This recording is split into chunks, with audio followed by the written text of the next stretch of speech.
What a thrilling crowd. I see folks here from computer science, from drama, from design, of course, but also from architecture, and plenty of people from the School of Art, from HCI, and even from the University of Pittsburgh. What a wonderfully diverse, disciplinarily diverse crowd. Thank you so much for coming this evening. My name is Golan Levin. I'm a professor of art and also director of the Frank-Ratchye Studio for Creative Inquiry, which is the research laboratory of the College of Fine Arts, dedicated to atypical, anti-disciplinary, and interinstitutional research and outreach at the intersection of art, science, technology, and culture. This evening, the studio's Steiner lecture series in creative inquiry, in partnership with the School of Design, is thrilled to host Benedikt Gross. Benedikt is currently two things here at Carnegie Mellon. He's on sabbatical from Schwäbisch Gmünd in Germany, where he's a full professor of design with an emphasis on interaction design and speculative design and service design. There he teaches in Germany, but he's on sabbatical this fall. And here at Carnegie Mellon, he's creative in residence at the Studio for Creative Inquiry. He's around all semester, come say hi. And he's also a visiting professor in the School of Design, where he's teaching a course in information visualization. Maybe some of you are his students. So we're thrilled to welcome him. Benedikt Gross is an anti-disciplinary designer working at the intersection of people, their data, technology, and environments somewhere in the Bermuda Triangle of data, speculative and computational design. He is professor of interaction and strategic design HFG Schwäbisch Gmünd and director of design at Move Lab. So without further ado, please welcome Benedikt Gross.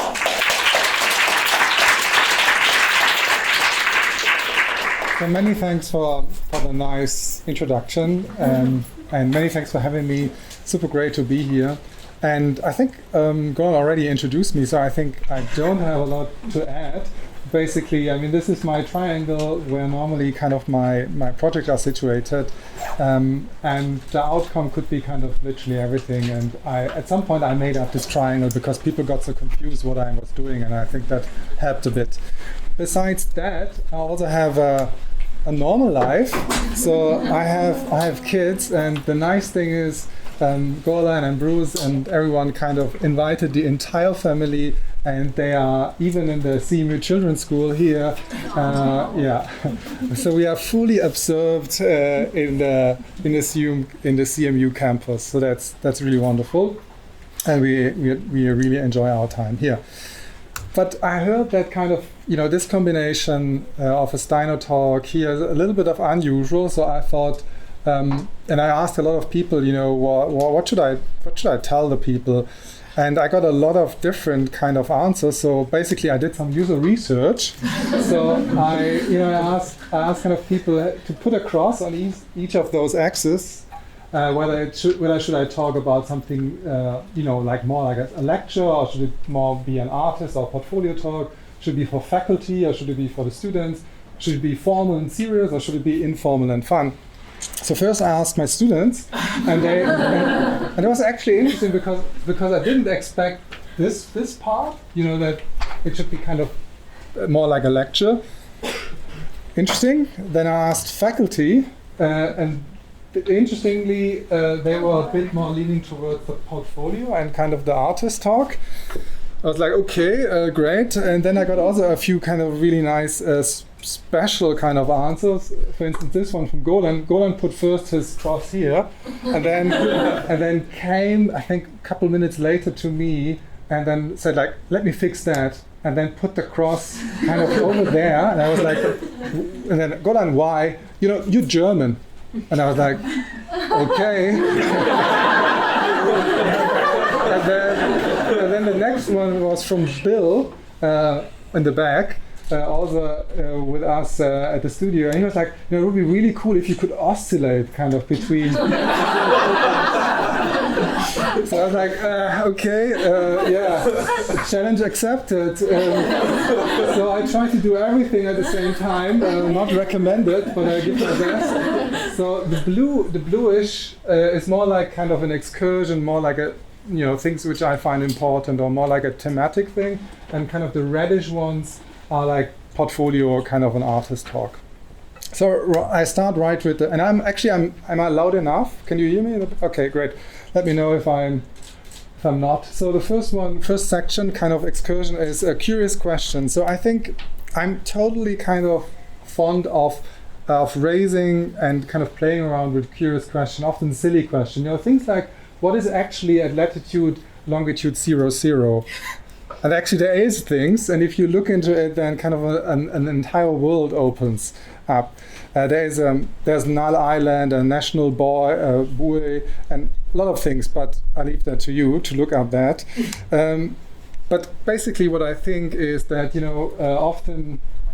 often you have things like that innovation is creativity by execution, or that you could say that often in the design education, or at least how I experience it in Germany, there's a lot of emphasis on the problem solving, but not so much, I think, on the problem finding often. And I think kind of this curious question, and to have a curious mind is one. It's simple, but kind of really a way kind of to start and to become better at the problem finding bit. Also, there's this quote by Albert Einstein, who says something like, "I have no special talent. I'm only passionate, curious." I mean, it's probably quite an understatement, but but I mean, I can kind of relate to it because I'm not a good programmer, I'm not a good designer, I'm not a good filmmaker, I'm not whatever. But I think I'm kind of in between, and I'm fairly curious. So I think normally I try to raise a curious question and then really push it as hard as possible to kind of, to come to an end. And quite a few examples. So this is our project of mine, and they literally kick-started with, maybe with silly question like, can we repair urban mobility by putting grass on it? Or like, how many swimming pools are in LA? Quite a burning question for me at some point. Or can we kickstart a planetary search for letter forms, like things which look like buildings or other things, natural features would look or resemble letter forms. So we did a Kickstarter on that. But basically, I think this is kind of my holy grail, kind of to kind of come up with these questions and to do projects around that. And I think also this is the reason why I was so drawn towards CMU. I mean, they have this thing called the Studio for Creative Inquiry, which, it's such a just creative inquiry. Just that is so cool that I was like, okay, I definitely should apply there. And then luckily got accepted. And then also Bruce and the School of Design offered me then this super nice combination of things. So, and currently I'm curious, or I'm working on, just to give you, potential few touch points. So one thing I'm currently working on is OpenMoji. It's the first open source full emoji library. Like at the moment we have 3,500 emojis, because we were like, there's kind of a visual revolution kind of going on. Suddenly you can communicate with this kind of new visual language, and I think we shouldn't leave that just to kind of corporate tech. I mean, all these emojis that you are normally using are kind of heavily influenced by the corporate identity or the kind of things. So this is one thing. I have stickers here, so maybe later on you want to check out a few stickers. Another project I'm working on is it's called Open Data Cam. It aims to create kind of a platform for also an open source project for DIY smart cam, that you can build basically a smart cam in a DIY mode. It's called Open Data Cam. And for the residency bit, which I have to say I'm a bit behind, because Pittsburgh and CMU is so amazing, so many other things to do than a residency. So at the moment I'm interested in this question: what is the future of seeing, or how to visualize kind of possibility space or design space? And I not so much to share at the moment, but this is one thing I'm currently looking into.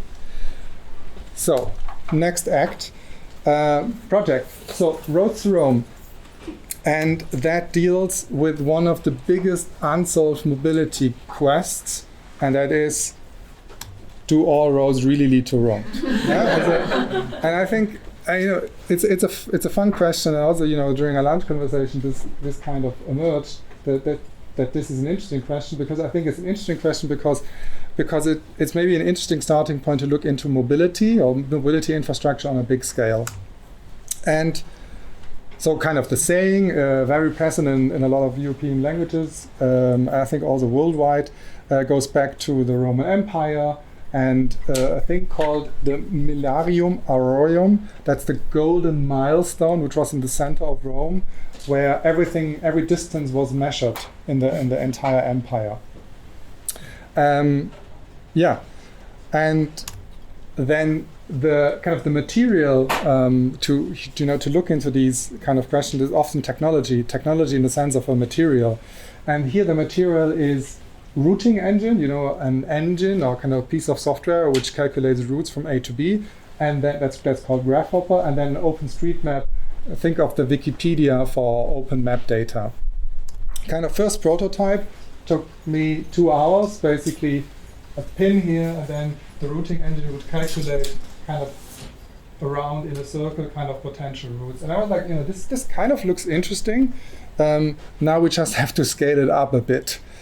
Then we sliced entire Europe, the entire continent, into kind of small little dots, so that we had the origins, and the destination was clear. Destination was Rome.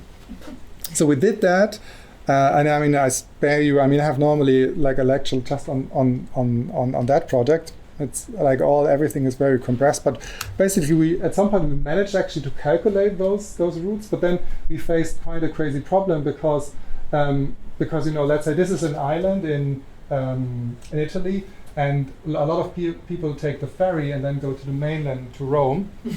But the problem is, if you try to visualize that and to draw it, then it's impossible to draw it, because like this leg, I mean, you would have to kind of draw that millions of times. So first we could calculate it, but we couldn't draw it. So at some point we found then kind of a way to just draw every leg one time, but we measured them how many times a leg would be visited by all the other routes from that island. And once we had that, we finally could draw kind of the thing, and we ended up with images like that. So this takes on a Mac Pro 6 hours. It's 500,000 routes, and it's like 1.5 million unique lines. And yeah, it's a really interesting image because it shows the entire street network of Europe, everything to Rome, and there are a ton of interesting features, that are just kind of one way in the Alps, or where a lot of people cross, or kind of.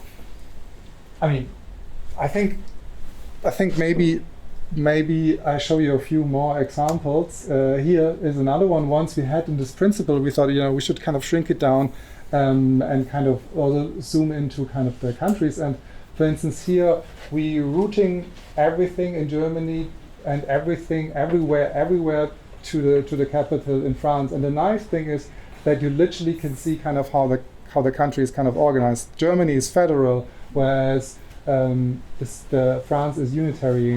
Kind of everything is leaning towards Paris, whereas Germany is much more kind of granular and complicated because it's federal. And then we thought, it would be nice kind of to do it as well for the states. But then we faced quite a big problem, and that was there are more than one Rome in the US. There actually depends a bit how you count it, but like 10 or so. So we had okay, let's do it as well for 10.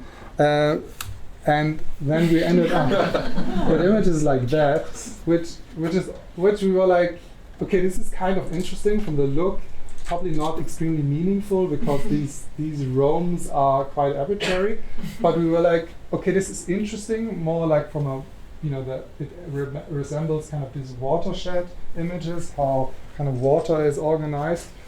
So we thought, okay, something maybe more meaningful would be to use the capitals of the state and then calculate the routes from everywhere to the closest capital in terms of the traveling time, because you could also say that this somehow also reflects reality. People work in big cities and then commute to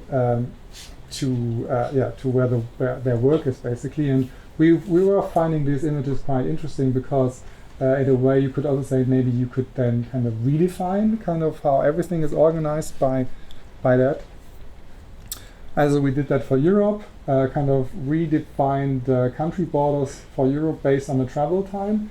and also like lots of interesting things. Like for instance, Scotland is actually it's easier for the entire. It's quicker for the entire of Scotland to travel to Dublin than to London, which kind of also reflects, I guess, reality. As I just have limited time here, I just dive into the next project. I have a lot more if you on my website in terms of making of to share. So next project is called Avena Testbed, and it is basically one of my interests is geo maps and landscape, and I have a body of work in that sense. A lot of projects which somehow have a spatial element. And I'm particularly interested in this abstract thought of reading landscape, but then also as a programmer, kind of to look into the mechanisms of writing landscape, kind of shaping landscape. And I was so first I did this project, Big Atlas of LA Pools, which was about finding out or kind of answering this question, how many swimming pools are in LA. So I literally spent weeks staring on satellite imagery, which was great fun. But at some point I was like, okay, what are the mechanisms maybe kind of to write landscape? And the follow-up project was then the Avena Testbed project, because I guess I was like, okay, probably it's agriculture. Agriculture is the domain who kind of writes landscape. And these are crops field in Kansas, and you could already say these are kind of pixels. And also I grew up at the countryside in Germany, and kind of farming was always present. So I did some user research and I had a lot of conversations with farmers and people who develop agricultural equipment and people from the university. There's a university in Stuttgart which is kind of the go-to university for agriculture in Germany. And during those conversations, three particular interesting kind of topics emerged. One is there's precision farming coming, so kind of that everything in farming becomes kind of digitalized, and that farming becomes more like a digital activity. There's a paradigm shift from food to energy production. So I'm not sure how it is here, but in Germany, like a larger chunk of all the farming is done to produce energy. And then there is a kind of a complicated EU agriculture subsidy scheme which directly affects kind of how farming is kind of carried out in Europe. And then kind of that was like, for me, kind of then the insight in a way was like, or kind of maybe also the hypothesis was like that maybe farming in the future become more like a digital print process. And then I was curious kind of to incorporate that implication or kind of that potential in a speculative but also at the same time plausible scenario of how that might affect landscape in the future. So the idea was then kind of agricultural printing, and because I was interested in something plausible, I thought, okay, because there's a paradigm shift from food to energy production, I should maybe think about how I could potentially create an environmental beneficial pattern into a common biogas field. Because because if you increase diversity within a field, then you have less problems with vermin, then you have to use less pesticides, and there are other kind of good things happening, but more to that later. So then I had crazy logistics kind of to make that happen. But I was lucky. I ran into a few people who really helped me. The Count of Königsegg-Ollendorf, who has still a lot of land, and then Lorenz Rieger, who works at the DEF department. And then I had a hard time to persuade kind of people to borrow me kind of that hardware and to glue things together because like this is not. I mean, it's kind of already there, but still I had to hack quite a few things together and survey the field and to get really high precision maps of everything and so on and so on. And these were kind of the first kind of, first sketches of potential structures I could paint in such a field. The pixel size here is 6 by 6 meters, and it's really big, so it's like 300 by 900 meters, whatever that is in miles, but fairly big, really big. And then kind of the next step was then to build custom tools, custom software to actually come up with meaningful patterns. And I did that. I kind of created patterns, and then I ping-ponged with the University of Hohenheim, these agricultural experts. And kind of the idea of these patterns is to maximize the boundary surface, because that is kind of, and also, so kind of the black patches is for biogas, kind of for produce energy. And the white patches or the green patches is as a special blooming mix of herbs and flowers. And that is environmentally beneficial, because then you have kind of less problems with vermins if you have more diversity, if you increase if you maximize kind of the boundary surface, then this is also very nice. Then kind of this structure also helps to increase the interconnectivity of the biotope. And as a digital print process, you can print with 2 colors. It doesn't matter. And at the end, also everything goes in a biogas reactor. Also, it doesn't matter if you have kind of 2 colors. Yeah, so I did all that, and so the pattern was at the end, the thing at the very right. And then I planted everything, and nature is great. Or the material is great because it's alive. But it's so slow, as a programmer,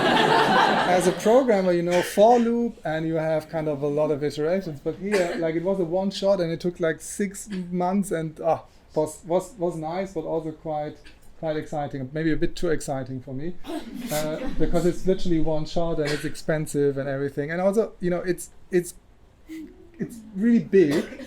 And it's so big that you can't take a photo. So I had to persuade the local kind of amateur pilots. And then he did it, really nice guy, but then just with a 2 megapixel handy kind of camera, or kind of mobile camera, and then it was not good enough. And then I persuaded him again to give me a ride, and I was sick. Then a friend of mine did it, and then he shot everything with 1/60 of a second, and this is definitely not good enough. Yeah, I mean, so this was kind of at the end. I ended up with this image, and I was like, ugh. So another friend who is really good with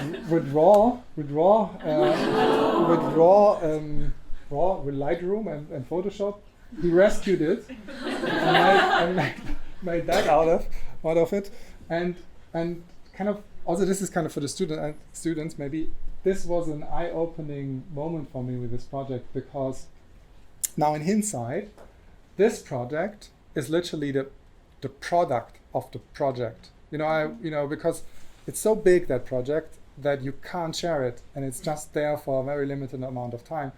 But in the end, that I had this kind of really nice image, and it looks interesting and kind of artistic, really helped to get into magazines and kind of into books, and that was really important. So before that, I was always like thinking the product of my project is kind of what is there, but this project really opened my eyes that kind of the product of a lot of student projects is actually the documentation, and that I just wanted to share that. So if I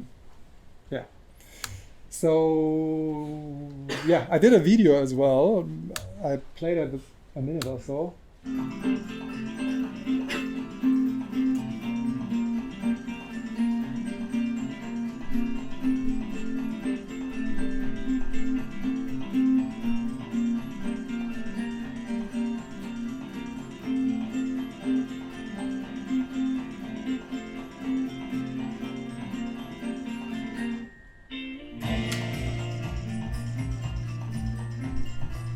Smiling, of course. And you can see it's really big. And also the drone crashed, of course. So we had quite a few problems with that product in terms of the scale.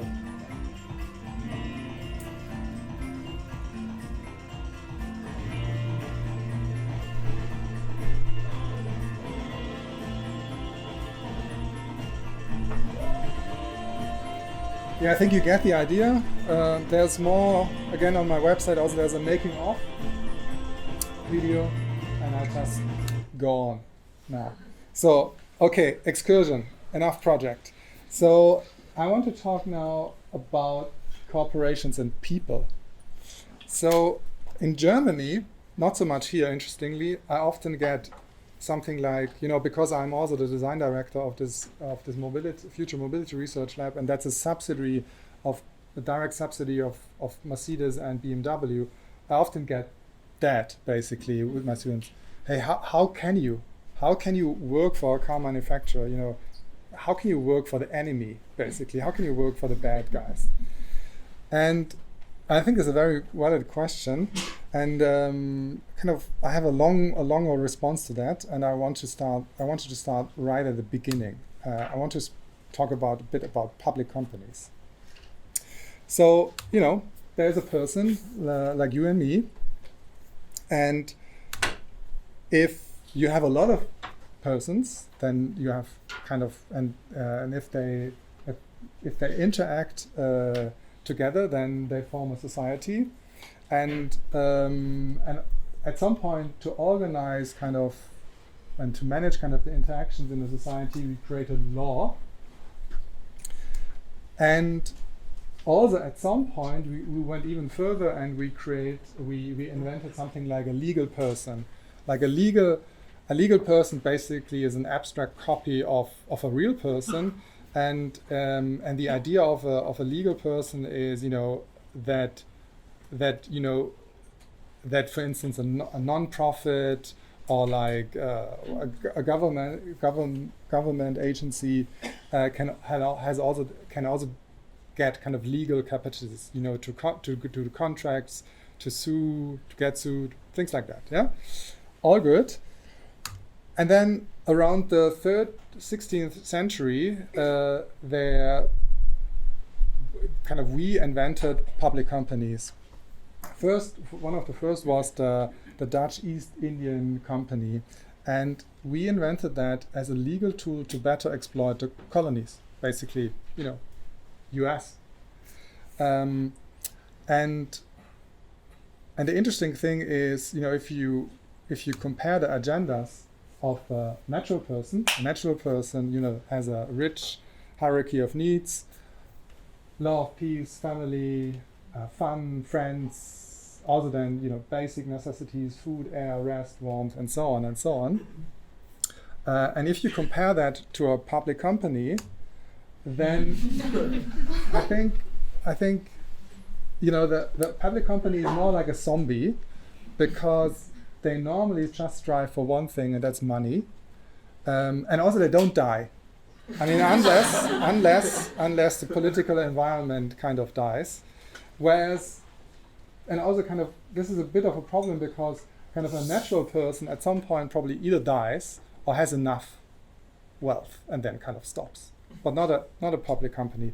And now a bit of source code for the programmers. So this is the source code of a public company.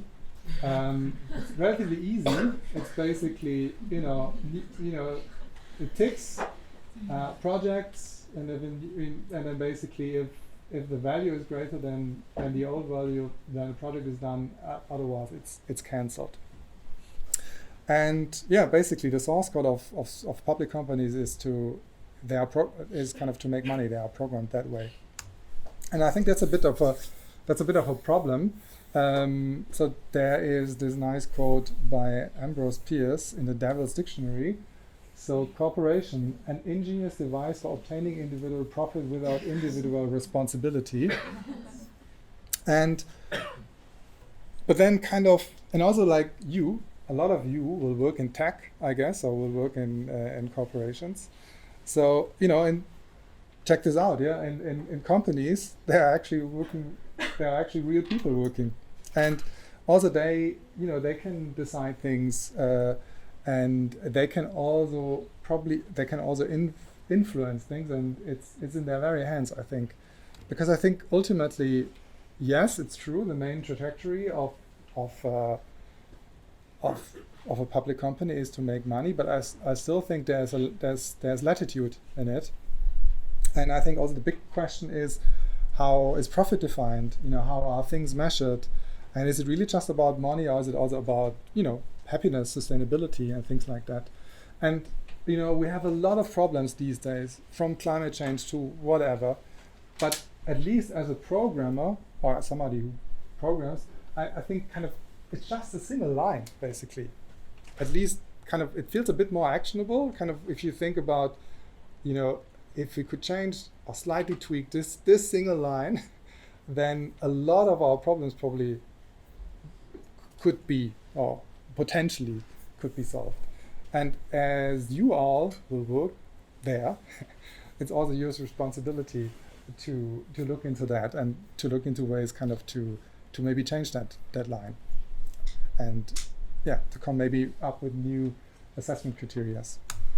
I think also another way kind of, I do a lot of speculative design projects in that corporate realm, which I think is unusual, but it's possible. And speculative design is definitely not the solution, but it's a start, and also it's very helpful, I think, to do that in a corporate setting, kind of to slightly reframe it, or kind of to show also kind of other trajectories, and that is, and I kind of to ultimately think about the question, what is preferable for a corporation, and also, at the end also comes down, if we do all these kind of things in a bad way, will someone actually want to work for us or not? And then kind of to come back to this question at the very beginning of this section, how could you work kind of in a corporate environment?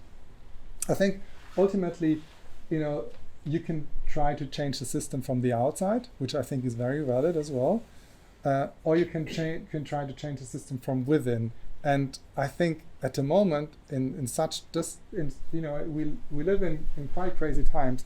I think actually it's quite a luxury kind of thing to think about, outside and inside. I think it's just a big and. It should be on both sides, because at the moment there's a rant going on within the speculative design realm where people say speculative design is kind of diluted because all these people and corporations are doing it. And yeah, maybe, but I think I don't care so much, because I think we need change from inside and from outside. And there's this wonderful quote by George Monbiot, which basically says, we need all the imagination which we could get. Despair is the state we fall into when our imagination fails. When we have no stories that describe the present and guide the future, hope evaporates. Political failure is, in a sense, a failure of imagination. All right.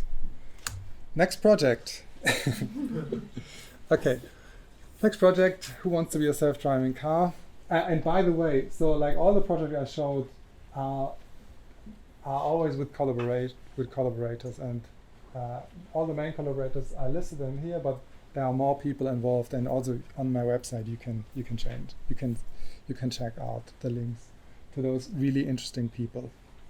So big question here, the curious question was basically, there's all this buzz about self-driving cars, but we also during a lunch conversation, we were like, hey, how does a self-driving car actually see the world? Is that not maybe something interesting? Is there maybe not something in it from a perspective point of view? Because if you look into the self-driving car debate, there's a lot of debate around the technology. Is it feasible? Can we deliver it? Is it working? And then there's also a lot of talk about kind of the business side. Can we actually make money with it? But from the human perspective, will actually people want it? And there's actually not so much kind of talk about that. And we were like, okay, maybe we should kind of come up with something which looks a bit more into that corner. So here, question: how might we build up empathy for the technology of self-driving cars? How might we step into the shoes of a self-driving car? So the aim of the project was that, and to create kind of a prototype for empathy towards that technology. Prototype for empathy, kind of design thinking, I guess you have heard about it. is the idea. So this is kind of this is not related to the project. This is a prototype for empathy. This is from my students back home in Schwäbisch Gmünd. So for instance here, the idea was to create a prototype for empathy for old people, and this is an arthrosis glove, which deliberately kind of hinders you kind of to really move your hands, and then you have to do something really simple, like let's say eat a soup. But with an arthrosis glove, it becomes quite hard. And then the idea is with such a prototype, not to prototype a new product, it's more like to prototype empathy, or to create a device which maybe conveys empathy. Or you could also say it's a trust, another way to frame it, what we wanted to do with the project was kind of to create a trust exercise. And kind of then, we had a hard time, of course, to figure that out and how to make it happen, and also what kind of hardware should we use. So we prototyped quite a few things, and this is already kind of towards the end. And the final setup then was this device. It's a buggy, steel buggy, and you can kind of slip into it. So like that, because we noticed that if you have kind of a posture like that, you feel more vulnerable. Because if you sit, you're used to something like that. You sit and you drive a car, you are in full control, and this is kind of the posture you're used to. But if you kind of change that to more something like kneeling, and also if you know that kind of your head is kind of exposed, and that you can bump against things, then this gives you definitely a thrill. And then we have kind of a sensor suite, which is basically the same sensors like in a self-driving car, LiDAR and image detection and other things. And now kind of we basically put people into that situation and say, you become kind of the brain of a self-driving car, and you have to steer that vehicle, but you totally rely, because this is a VR headset, you totally rely on the sensor data. So your normal environment is totally blocked out, and you 100% rely on the sensor data. This is how it looks like, and I also show quickly a video about the project. Whoa. Whoa.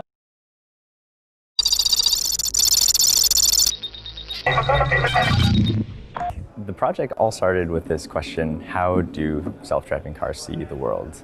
I'm Joey Lee. I'm sitting next to a augmented virtual reality machine, and we at Movil Lab worked together with Meso Digital Interiors to build this thing. That's the exact hardware that you build into autonomous cars. This is the stuff that sits inside production autonomous cars now. It's a trust exercise. So I'm sliding in. Here we go. Actually, before you go fully in VR mode, I'm going to set you up with how the controller works. A bit disorienting. So you essentially are kind of put into the shoes of a self-driving car, and you have to navigate using this data. I feel like I'm drunk driving, to be honest with you. Oh God, I'm blind. Bicycle! We want to build an experience that allows people to see just how differently sensors and computers are kind of seeing the world compared to humans. It says person, but then it says like a percentage, which I assume is the likelihood that it's a person. So in some ways it's sort of tempting to test. I feel like I have no risk aversion. This idea of empathizing with a computer, I think, is actually really unique. And really empathizing with autonomous systems or AIs, I feel like it's going to be a big part of our future. Oh, heads up.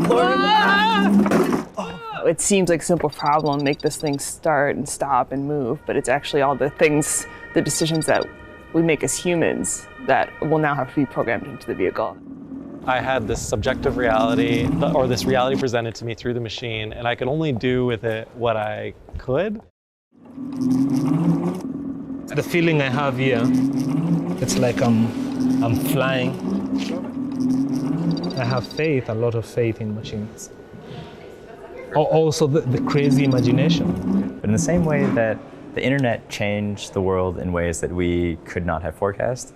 Autonomous cars have the possibility to change how we structure our time, how we structure our businesses, how we engage in new cultural activities. I don't want to be a self-driving car. And when you can start to visualize these things, it becomes something that you can talk about. It's something that you can discuss and make decisions about.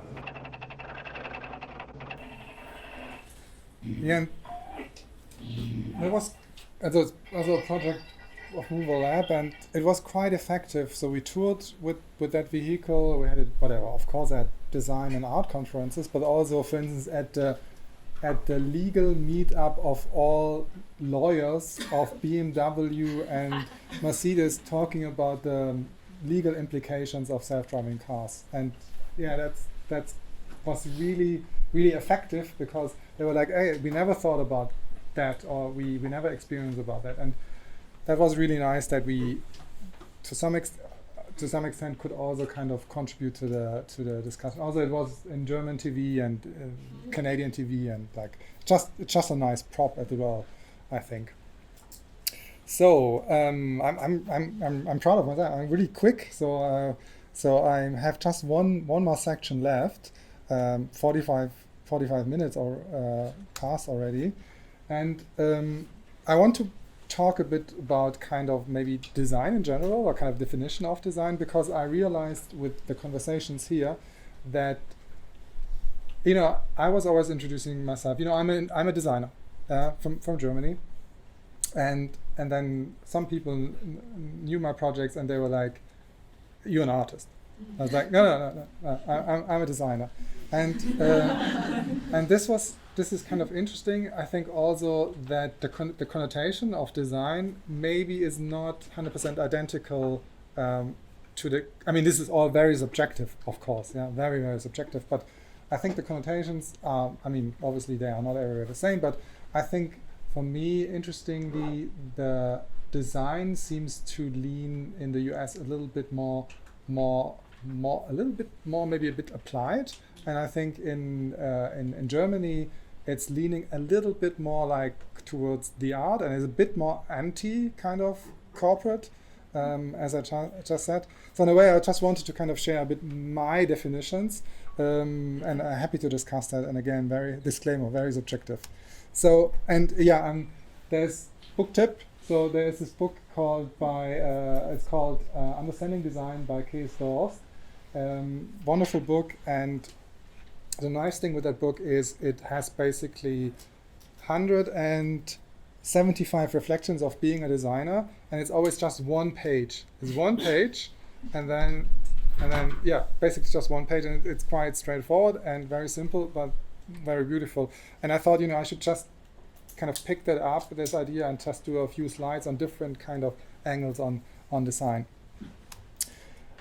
So yeah, if you Google design, then often you end up with something like that. And I think, you know, maybe these products are desirable and maybe nice, but also they are not so important. And there's also some crap, you know, kind of rain boots, sandals, or something like that.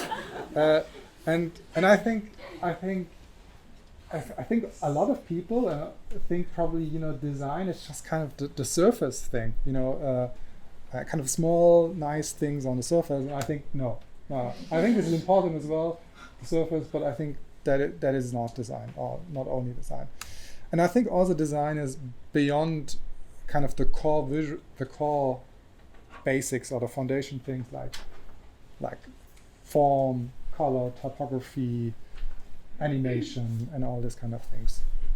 I think design is maybe a bit more like, or I'm hoping, and this is my space, I think design becomes and should become more high level, and definitely do things beyond the screen, and not just kind of apps all the time.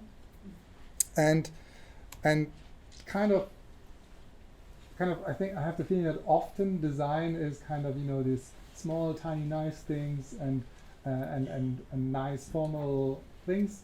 But I'm hoping more that, and also I'm design thinking, you know, kind of a buzz thing, but I like definition here. Design thinking is the decoupling of design from any specific tools like industrial design, architecture, and so on, and recognizing that the process can be applied to any problem space. And I like this kind of this decoupling, that that it can go bigger. It can be anything. And yeah, we talked about that already. But I think at the moment in design education, or at least in Germany, it's a bit too much on that end, and it should be more here, or at least a bit more here. Because I think, yes, we have to solve all these problems, and we have to know all the formal things, and we have to be good with the foundation things. But still, I think we have to be also better with the problem finding bit. And there's another quote by Albert Einstein, which I like, and that's kind of, we can't solve problems by using the same kind of thinking we used when we created them. Because I think because designers often don't recognize that one of the most valuable things, and that is kind of to look at the world not just as it is now, but also how it could be. And I think kind of this often rephrases the problem, and it is often helpful then to go beyond what's always to see, and to challenge kind of the problem. Then I think approaches. I think design is the essence of design also for me is that you jump between what is possible, what is wanted, and kind of the future back to what you have now, and then you kind of this jumping back and forth is kind of also here often this is kind of post-rationalizing, kind of to, oh, this would be really cool. How could we make that happen? And I think this is great, and this is a very valid approach. Whereas I think in engineering it's more like to make things solid, bulletproof, and more like kind of to deal with the constraints, with the now. And I think this is all perfectly fine. And I think both two valid approaches, but I think just design is maybe different in the sense that it's kind of jumping always to the future and then kind of back and forth. Then I think design is really good with people. So this is Clemens, my son. At the very first time he was using a train. And that image should kind of convey to you that, the things we do are actually used by people in the end. So often, in corporate I get like, now this user is complaining. Which is kind of really weird. You do a product and then you kind of hide the very end, we have to deal with these people using the thing. and kind of this is really one of my favorite things. So this is from Movil, this company where this research lab I'm part of, and this is from customer support, a story. So, a person called customer support said, we have no idea, but please send us a screenshot.